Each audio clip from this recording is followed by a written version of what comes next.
La vida se siente como una carrera sin línea de meta. Obligaciones, expectativas, comparaciones y silencios que pesan más que cualquier carga física. Porque vivir bajo presión se ha vuelto tan común que muchos ya ni recuerdan cómo se siente respirar profundo sin culpa. La presión exterior es como que hay toda una corriente que nos dice es por acá donde tenemos que ir. Voces que no paramos de oír. Yo pensaba, si un submarino con tanta tecnología, tan caro, con todo lo que en la época se podía brindar, de pronto colapsó, implosionó por una pequeña rajadura. Me pregunto si en la vida no nos pasará exactamente igual, si no tendremos pequeñas grietas por donde de pronto la presión es tan intensa que no lo soportamos. Hay una palabra para la iglesia esta mañana y es que hay muchas personas aquí viviendo presiones muy fuertes en distintos niveles y dicen, pastor, yo no puedo más, me estoy por rendir, no aguanto más. La presión puede ser, insisto, por una enfermedad, puede ser por una mala relación. La presión es lo que de afuera es un ataque constante y de dentro lo que hace es, literalmente es implosionar, o sea, llenarnos de estrés, de preocupación, y a veces se somatiza eso, a veces se traspasa al físico. La parte almática y la parte espiritual afecta a lo físico.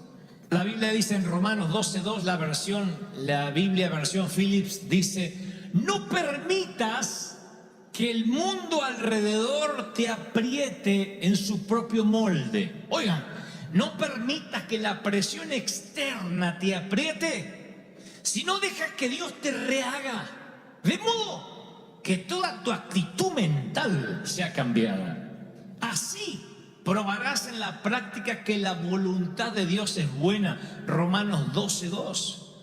Tener a Cristo en el corazón no es simplemente un distintivo que te pone como cristiano, sino que tener a Cristo es que su presencia te llena y es más fuerte lo que hay adentro que la presión exterior. Es más fuerte lo que tienes dentro. Por eso no te puede pasar lo del submarino nuclear nunca, porque es tanto lo que Dios te llena y te va llenando y te va llenando, que de pronto la presión interna es más fuerte que la externa. Tengo base bíblica para esto. Primera de Juan 4:4 dice, mayor es el que está en nosotros. Alguien tiene que decir amén. Que el que está afuera, que el que está en el mundo es mayor. O sea, si estás en las profundidades y dices, pastor, vine pero estoy en las profundidades, estoy tapado de algas. Si estás en las profundidades, no te rindas. Porque cuando salires a la guerra y te encontrares con un pueblo más grande que tú, no tengas temor, porque yo, Jehová, peleo las batallas por ti, dice el Señor. ¿Cuánto tiempo llevas viviendo para cumplir expectativas que no son tuyas? Muchos viven con un peso en los hombros que jamás eligieron cargar. Caminan con sonrisas impostadas mientras por dentro sostienen un mundo que se desmorona. Dios no te llamó para impresionar al mundo, sino para liberarte de la presión que te roba el aliento. Un punto en nuestra vida donde nos damos por vencidos, donde decimos no puedo más. Esto nos pasa a todos los mortales, a todos los seres humanos. Hay momentos, yo le llamo el punto de resignación. Todos tenemos un punto de resignación, donde nuestra paciencia llega hasta cierto nivel y después decimos no puedo más. Y no está mal que tengamos un punto donde no podamos más. No está mal, porque hay un momento donde somos humanos y necesitamos derrumbarnos en la cama y decir, Señor, ayúdame. No tenemos que ser superhéroes toda la vida. Hay momentos que podemos llorar, aún siendo hombres los varones. Hay momentos que podemos decir, no puedo más, estoy triste. Eso no está mal, porque somos humanos, somos cuerpo, alma y espíritu, tripartito. El tema es que hay alguien que te observa, hay alguien que cuidadosamente graba tus puntos de renuncia, de resignación, y es Satanás. Él tiene mucha paciencia y sabe que hay un momento en que nosotros nos rendimos. ¿Y qué hace? Él sabe que tiene que levantar oposición. No puede detener nada de lo que Dios nos quiere dar. Pero como les dije hace un fin de semana atrás, el viernes, el diablo no puede robarte tu ministerio, pero puede quitarte el gozo de servir. No puede robarte la salvación, pero puede robarte el gozo de la salvación. Y de pronto transformarte en alguien aburrido, triste, donde la presión externa es tan fuerte que por una pequeña grieta que todos podemos llegar a tener, se mete el océano externo y un día estás deprimido, angustiado y no sabes por qué. Pero hay algo que, insisto con esto, yo no creo en eso de que necesariamente porque mi abuelo era un sinvergüenza, la sinvergüenzasura está dentro del corazón. No, acabo de inventar esa segunda palabra. Yo no creo que porque era vago tu tatarabuelo, la vagancia corre por tus venas. No, yo creo que el que es, cuando venimos a Cristo somos nuevas criaturas y las cosas viejas pasaron y aquí el Señor hace todas las cosas nuevas. Pero eso no nos quita la cultura, eso no nos quita la educación, eso no nos quita que lo que nos enseñaron permanece por años. Y entonces uno tiene que enfrentar, a veces tiene que enfrentarse a la cultura, y la cultura nos presiona. Por ejemplo, mi papá siempre me dijo que yo tenía que comprar, que rentar, alquilar se dice en Argentina. Rentar es tirar el dinero en cualquier cosa, eso es tirar dinero. Y le digo, ¿qué pasa si uno no puede comprar y tiene que rentar? Es tirar dinero. Y su mentalidad se me metió a ver una presión externa. Mi submarino, que era chiquitito, yo era un submarinito de 10 años, se sumergió en el océano de los Goebbels. Y los Goebbels empezaron a decir, si quieres tener algo tienes que tener lo propio, si renta eres pobre. Los Goebbels me presionaron con un montón de frases que no tenemos, no hay, no se puede. Y Dios tenía que sanear eso en mi corazón. Papá me decía siempre que todo lo que podía lograr era con trabajo. Y se lo agradezco. Porque creo que el que no trabaja, que no coma, dice Proverbios. ¿Qué decisiones has evitado por miedo a decepcionar a alguien? El miedo a decepcionar puede paralizar tus pasos. Caminas por senderos que no te pertenecen solo para mantener contentos a otros. Pero Dios no te creó para vivir atrapado en expectativas ajenas. Te creó para caminar en propósito. Cuando no tuve mentores, porque yo era muy jovencito, porque era un NN, fue la palabra de la vieja la que me mantuvo, que no implosionara, que no me permitió que el océano apretara mi submarino, aunque estaba lleno de grietas. Entonces, en todos estos años, desde que ella no está bien de su cabeza, yo extrañaba sus palabras de aliento, porque las madres y los padres tienen un poder sobre los hijos. Puede haber 50.000 personas que dicen que me aman. No hay como una mamá diciendo te amo. Pero cuando una madre ya no te reconoce, uno siente un dolor extraño, un sentimiento extraño. Así que desde hace 6 años que estamos aquí en Estados Unidos, que cada vez que llamo a Buenos Aires, hablo solo con papá. Y le digo, ¿la vieja está ahí? Me dice, sí, pero ni se acuerda, no te reconoce. Y es verdad. Y las pocas veces que yo le hablé, ella me ve como si fuera chico, como si fuera un niño de 10 años. Así que ayer estaba haciendo este mensaje al que titulé Vivir bajo presión. Por alguna razón relacioné el submarino con la presión que yo tuve toda la vida de no parecerme a papá, de tomar algo de lo que la vieja me había legado. Así que tomé un descanso, porque me dolía la vista y dije, voy a llamar a mis viejos otra vez. Así que le dije, hola papá, hablé con él. Y de pronto escucho la voz de la vieja atrás que dice, ¿quién es? Y él le dice, no, no lo vas a conocer. Él es muy sutil para decir las cosas, el alemán. Y le digo, no me conoce. No, si dice, no conoce ni a tu hermano cuando viene, no conoce, está perdida. Y ella dice, ¿es el Dantecito? Le digo, pasame, papá, que me reconoció. Así que le digo, hola mamá, ¿cómo estás? Y esperaba que me dijera algo como, ¿cómo estás en el colegio? ¿Hiciste la tarea? Y estaba dispuesto a decirle, sí, me ando mal en matemática, ahora por mi mamá, para tener una charla. Pero me dice, ¿y cómo está la iglesia? Entonces, le digo, bien. Digo, bien. Le digo, bien, mamá, somos muchos. Son muchos, sí. Ahora nos vamos a un lugar más grande. Le digo, vamos, no le voy a decir arena porque piensa que vamos a estar en una iglesia en la playa. Le digo, vamos a un lugar grande. Vamos a ir a un lugar grande. ¡Oh, qué lindo! Tuvo un momento de lucidez, pero no paró ahí. Sino que me dice, estás en la tele. Sí, ¿y por qué no te veo acá que te busco? Le digo, porque estoy en Estados Unidos, mamá. Pero entonces, ¿no estás en la tele? Sí, pero en la tele de acá. Y yo también tengo, ¿por qué no te veo? Porque es otra tele de allá.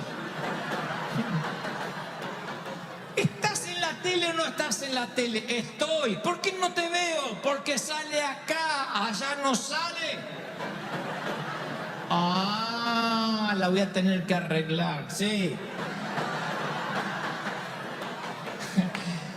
Y luego dice, bueno, hijo, te dejo, te dejo. Bueno, gracias, mamá, gracias. Y antes de cortar me dice, el día que te destapes, que salga lo de adentro, que tenés tantas cosas. ¿Qué tanto te afecta la necesidad de demostrar que puedes con todo? Nos enseñaron que fallar es pecado, que mostrar cansancio es debilidad, que pedir ayuda es señal de derrota. Pero el alma estalla en silencio mientras tratas de demostrar que eres invencible. Dios no quiere que sostengas un mundo que ya te pesa, quiere que entiendas que tu valor no depende de cuánto cargas, sino de cuánto te permites descansar en él. Uno de los primeros submarinos nucleares en Estados Unidos estaba siendo probado para determinar su capacidad de soportar las presiones justamente en la profundidad del océano. Se llamaba Trilladora, era el nombre que le habían dado militarmente. Los científicos, los especialistas, los militares estaban emocionados por probar el mérito de este logro oceánico, ¿no? Era uno de los submarinos nucleares, se suponía o se creía más costoso y más, no solo costosos, sino más sofisticados que había en el momento. Y este era el último paso, el más crítico, porque se iba a convertir en un aditamento para las fuerzas militares armadas en Estados Unidos. Y mientras que estaban todas las celebridades allí, el presidente de la República, insisto, 1963. Se transmitía por cadena nacional. El submarino comenzó a sumergirse alcanzando profundidades que nunca antes habían intentado, y a medida que iba bajando algo les empezó a preocupar, puesto que perdieron contacto en primer lugar con la radio y luego con el radar, los cuales sorprendió. Se escuchaban al principio algunos ruidos de estática y después algunas cosas incoherentes, y se preocuparon. Fueron 3 o 4 minutos de mucho silencio y preocupación, de zozobra, y entonces una nave de mar profundo fue despachada al lugar donde había sido perdido el contacto, y llegando a la escena, así lo describe el periodismo de la época, dice, parecía como unas manos gigantescas lo habían arrugado al submarino, en un ataque de ira. Dice, como un periódico viejo. Y luego de recoger experiencias y identificar por qué había ocurrido esto, arribaron a la siguiente conclusión. Había fallado la soldadura de uno de los mamparos del submarino, y el océano, la presión había sido tanta, a tanta profundidad, la presión había sido tan intensa que rompió e hizo añicos el submarino, causando una implosión. O sea, se metió el océano dentro y causó una implosión. Murieron 129 hombres. 129 víctimas quedaron en el fondo del océano para siempre. De allí se acuñó la frase, lo que es la presión de aire negativo o negativa. La presión de aire negativa es cuando la presión exterior es más fuerte que lo que tenemos dentro, que lo que hay dentro. Si es presión de aire positivo es porque la presión exterior es menor a la presión interior. Pero cuando de afuera la presión es mayor, es una presión de aire negativa. Y esa presión de aire lo que hace, aunque tengamos una moderna tecnología o una gran preparación, siempre termina implosionando. Y cuando leí esta noticia, que obviamente yo no me enteré hasta hace muy poco, tal vez soy ignorante en el tema, pero acabo de enterarme hace un par de días, el Espíritu Santo me mostraba y me decía que similar a esto, muchos de nosotros hemos estado viviendo en ocasiones, en transcurso de nuestra vida, bajo una presión fuerte que termina causando implosiones internas. Hablo de presiones exteriores como los que viven un matrimonio infeliz, los que viven un negocio en el cual no son felices, los que tienen empleados problemáticos, los que no tienen empleo, los que están esperando un ministerio que no llega, los solteros que se están preocupando, los casados que se preocupan por enviudar. ¿Qué parte de tu historia necesita una pausa antes de romperse?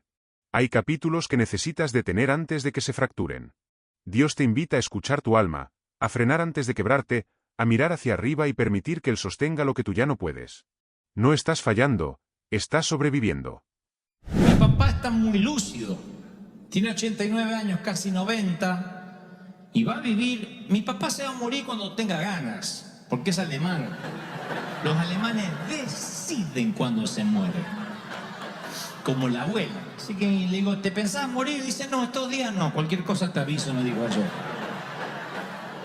Fuerte el viejo. Los alemanes son así, no se mueren nunca, pero ni matándolo, ¿no? Ellos viven y viven y viven y viven y viven. Inmortal es el viejo. Y la atiende a mi mamá, la baña, la cambia. Mi mamá tiene principio de Alzheimer. Y hace muchos años que casi mamá no me reconoce. Quedó el recuerdo mío en su cabeza como un niño de 10 años. Y cada vez que le hablo me dice, ¿y fuiste al colegio, Dantecito? ¿Fuiste? ¿Hiciste la tarea? Mamá, no hago más tarea. Ay, te van a echar del colegio, dice. No puede verme grande. Entonces obviamente no puedo tener muchas charlas. De papá heredé una cosa, heredé la cultura de trabajo. Si ustedes me dicen, ¿qué es lo primero que se te viene a la mente de tu papá? Y es verlo a las 5 de la mañana, todos los días de su vida, feriado o no feriado, a las 5 de la mañana preparándose un té caliente y yéndose a la carpintería a trabajar, esperando la jubilación. Él la esperó en la jubilación desde los 23 años. Sin sueños, sin grandes proyectos. Es un ebanista, un genio para la madera, o lo era por lo menos, pero nunca quiso arriesgar. Yo un día le pregunté si uno podía tener sueños y me dijo, hoy los Goebbels no tenemos muchos sueños, hay que salir, agachar el lomo, que es una frase, una forma argentina de decir hay que trabajar como burro. Hay que trabajar y parar la olla y es todo lo que puedes hacer. Cuando un día le dije que iba a dejar de estudiar, me dijo, no hay problema, pero entonces va a tener que trabajar. Y me llevó a su carpintería, donde trabajé casi por 2 años al lado de él. Y no había concesiones conmigo, ¿eh? Yo no era el hijo, me gritaba más que a los demás. Así que me hacía trabajar y lijar madera y estar en la sierra, a pesar de que yo tenía 16 años. Pero mi papá solo me heredó eso y yo estoy muy agradecido. No concibo otra forma que no sea trabajar duro para una compañía, para una empresa, para una iglesia. Pero Dios sabe hacer las cosas. ¿Has olvidado quién eres por intentar ser lo que todos quieren ver? La presión te deforma. Empiezas a cambiar tu esencia para encajar, tu voz para agradar, tus sueños para no molestar. Pero cuando te miras al espejo, ya no te encuentras. Dios quiere devolverte lo que perdiste en el camino: tu autenticidad, tu identidad, tu propósito. Pero dicen que en el matrimonio hay que ceder, y siempre es el carácter más débil el que cede el más fuerte, y el alemán era fuerte, y ella cedió. Ella siempre quería ser cantante. Su papá, nacido en Londres, un londinense, un gentleman inglés literalmente, es un artista, fue un artista plástico, un escultor, pintor, dibujante, exhibía en los museos de Londres. Y ella heredó todo eso: el dibujo, la actuación, el histrionismo. Tenían que ver a mamá en las fiestas, subirse a las sillas para contar algo. Un día contó, ella tenía como 50 y tantos años, estábamos en una Navidad, y dice: ¿vieron lo que le pasó a fulana de tal? Que no podía soportar las hormigas. No, dice, sí, se subió literalmente a una silla así. Y así como sufren ustedes conmigo ahora, yo sufría con mamá. Dice: mamá, te vas a caer, te vas a caer. No, no, pero les muestro, damos todo. Oh. Y mamá arriba de una silla, nunca olvidaré eso. No se cayó, pero todos nos infartamos aquella vez porque dijimos: se cae la vieja, se quiebra delante de todos en Navidad. Y se subió a la silla para mostrar cómo escapaba de las hormigas. Siempre fue actriz. Aunque mi papá no le dejó nunca más pisar un teatro, ella siguió actuando, diciéndonos a nosotros que ella se iba a morir en cualquier momento. Acabo de romper la silla así. Siempre siguió actuando y siempre estuvo loca. Pero Dios tenía que juntarlos a los dos, supongo porque necesitaba la fortaleza del viejo para que se heredara a través de la sangre, pero también necesitaba la locura de la vieja en mí. Y entonces la vieja me solía decir: Dantecito, usted tiene muchas cosas adentro. El día que se destape, ¡oh! Porque yo estaba tapado.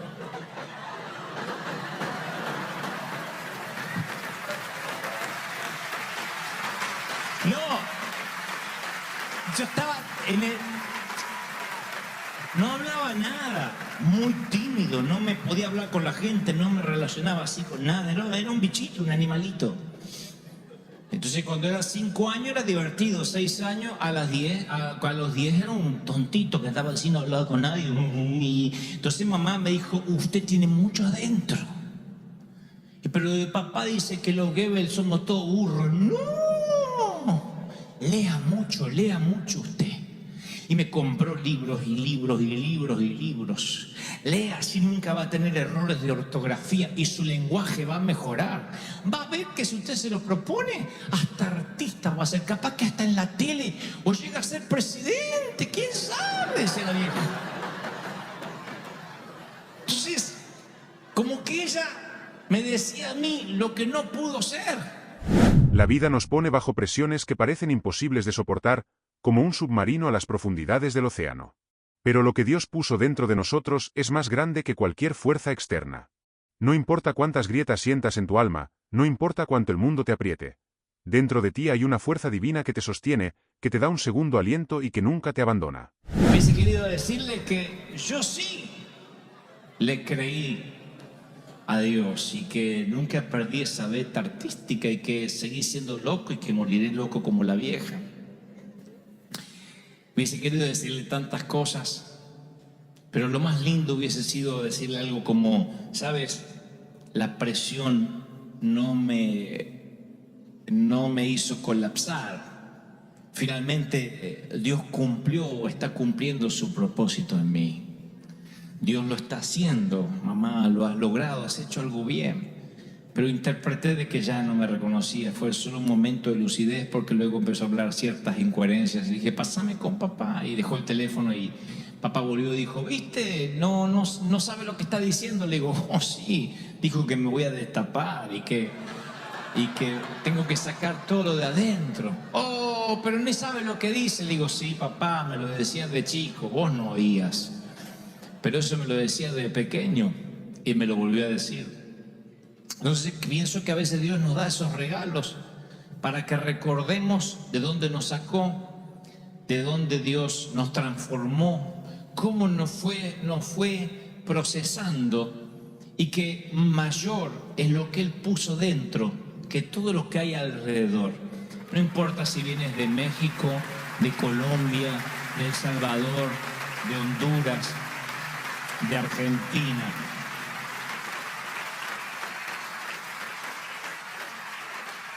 Dios, como esos autos de colección, esos autos viejos que agarran los coleccionistas y lo transforman en un auto caro de colección, Dios te empieza a hermosear y te transforma.